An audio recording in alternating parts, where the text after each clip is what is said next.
Wata al'umma ta aikata laifin da ba taɓa ganin irinta ba a duniya kafin su.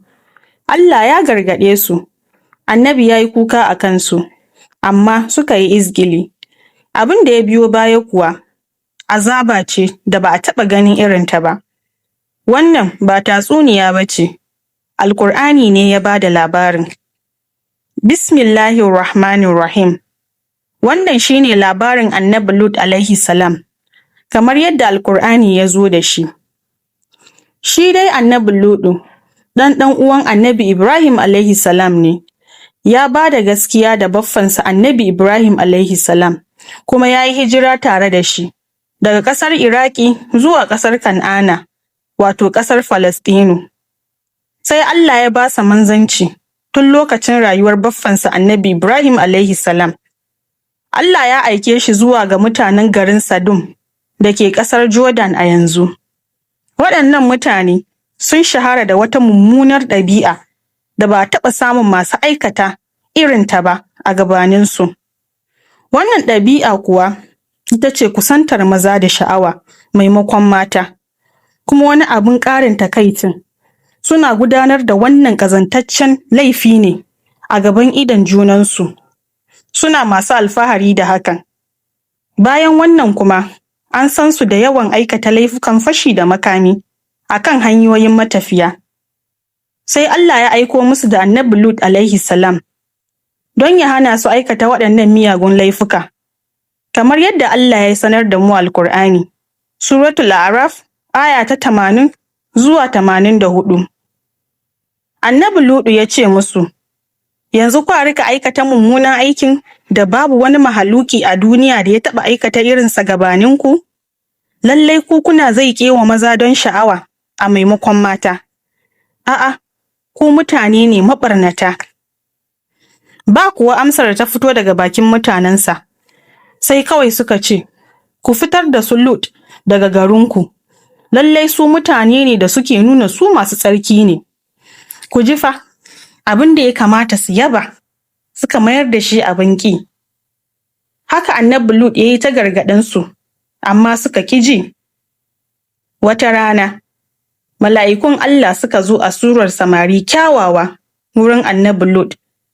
Sai annabi Lut ya shiga damuwa saboda ganinsu, ransa ya ɓaci, domin ya san mutanensa ba za su ƙyale su ba, ko ta halin ƙaƙa, sai sun neme su da aikin alfahasha.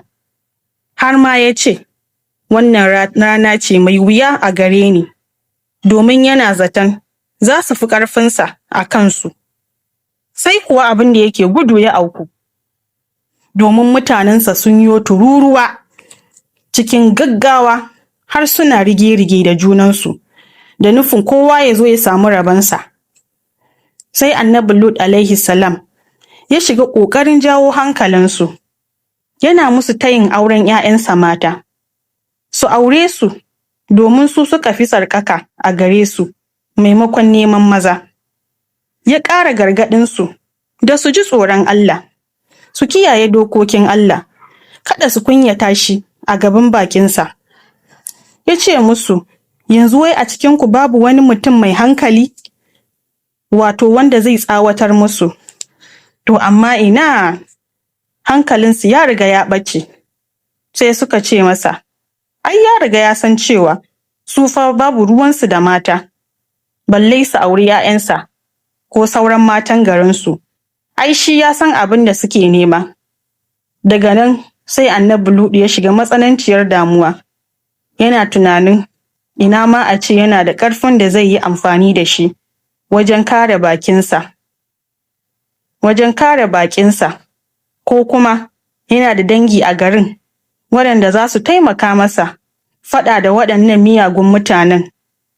Lokacin da mala'iku suka ga annabi Lut alaihi salam ya shiga damuwa sosai, sai suka kwantar masa da hankali. Suka bayyana masa cewa, ai su mala'iku ne waɗanda Allah ya aiko su don su hallaka mutanensa, don haka babu abin da za su iya yi musu na cutarwa.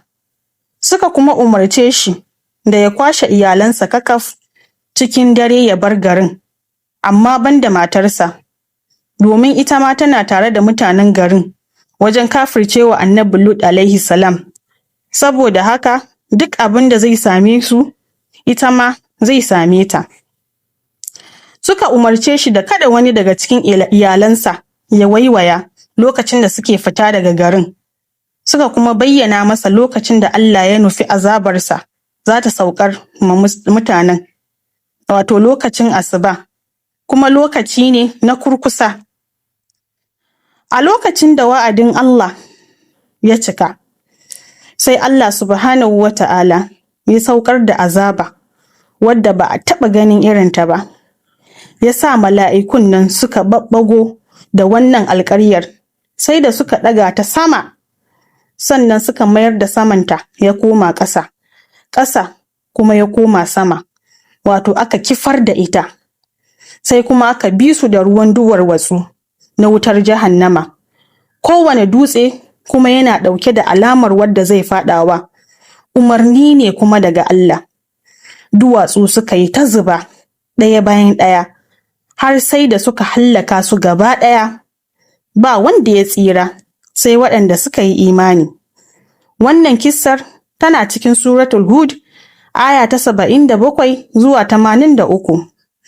Wannan labari yana koya mana cewa Allah baya zaluntar mutane. Idan laifi ya zama abin alfahari, azaba tana kusa. Gaskiya tana iya zama kaɗan, amma ita ce ke nasara. Iyali ba kariya ba ne idan babu imani. Wannan shine labarin annabi Lut alaihi salam, annabi da ya tsaya kan gaskiya har zuwa ƙarshe. Idan kun ɗau darasi daga wannan labarin, ku yi subscribe domin ci gaba da sauraron labaran annabawa daga littafin Allah. Assalamu alaikum wa rahmatullahi wa barakatuhu.